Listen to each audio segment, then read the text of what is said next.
شام کے 5 بجے ہیں۔ السلام علیکم، یہ ریڈیو پاکستان ہے۔ آصفہ محفوظ سے خبریں سنیے۔ اہم خبروں کا خلاصہ۔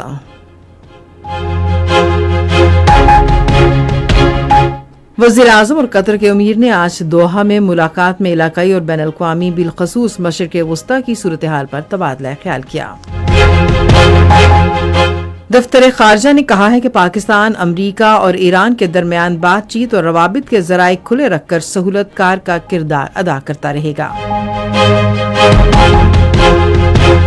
وزیر خزانہ نے کہا ہے کہ پاکستان نے رواں مالی سال کی اپنی ذمہ داریاں پوری کرنے کے لیے بیرونی مالیاتی انتظامات مکمل کر لیے ہیں۔ کراچی میں پاکستان سپر لیگ کے ایک میچ میں راولپنڈیز کی طرف سے جیتنے کے لیے دیے گئے 122 رنز کے ہدف کے جواب میں حیدرآباد کنگز مین کی بیٹنگ جاری ہے۔ اور اب خبریں تفصیل کے ساتھ۔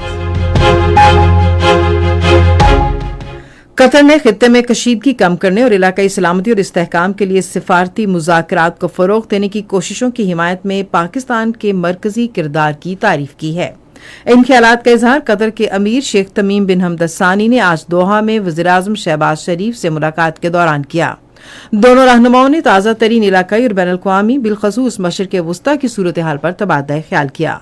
وزیر اعظم نے قطر اور دیگر خلیجی ممالک کے خلاف حملوں کی مذمت کی اور قطر کی قیادت اور عوام کے ساتھ پاکستان کی مکمل یکجہتی اور حمایت کا اعادہ کیا۔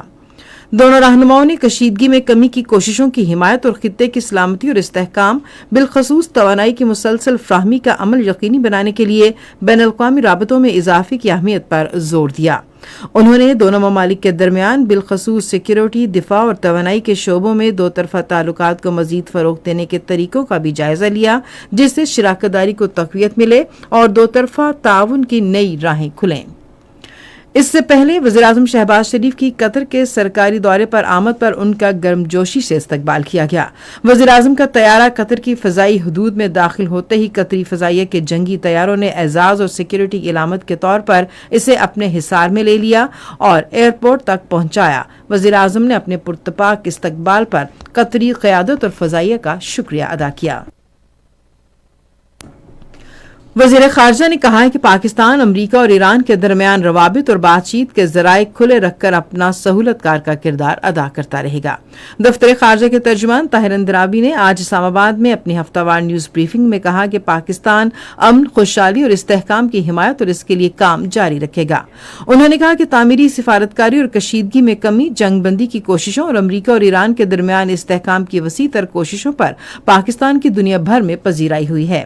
ترجمان ایک سوال کے جواب میں بھارت کے غیر قانونی زیر قبضہ جموں کشمیر میں بھارت کے نام نہاد حد بندی کے عمل کو واضح طور پر مسترد کر دیا، جس میں آزاد جموں کشمیر سے متعلق شق شامل ہے۔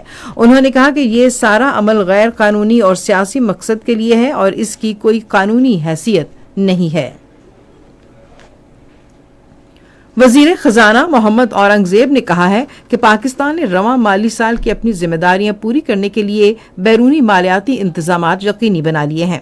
انہوں نے واشنگٹن ڈی سی میں فچ ریٹنگز کے ساتھ ایک اجلاس کے دوران بین الاقوامی منڈیوں میں مضبوط اور مؤثر موجودگی برقرار رکھنے کے لیے حکومت کی حکمت عملی پر روشنی ڈالی، جس میں پانڈا بانڈز، یورو بانڈز، بین الاقوامی صکوک اور ESG سے منسلک بانڈ سمیت مختلف مالیاتی ذرائع شامل ہیں۔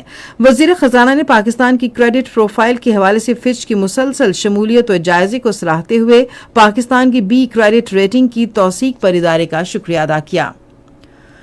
عازمین حج کو پاکستان سے سعودی عرب پہنچانے کے لیے حج پروازیں ہفتے سے شروع ہوں گی۔ وزارت مذہبی امور کے مطابق پاکستانی عازمین کی آمد کے انتظامات کے جائزے کے لیے خدام الحجاج کی ایک ٹیم پہلے ہی مدینہ منورہ پہنچ چکی ہے۔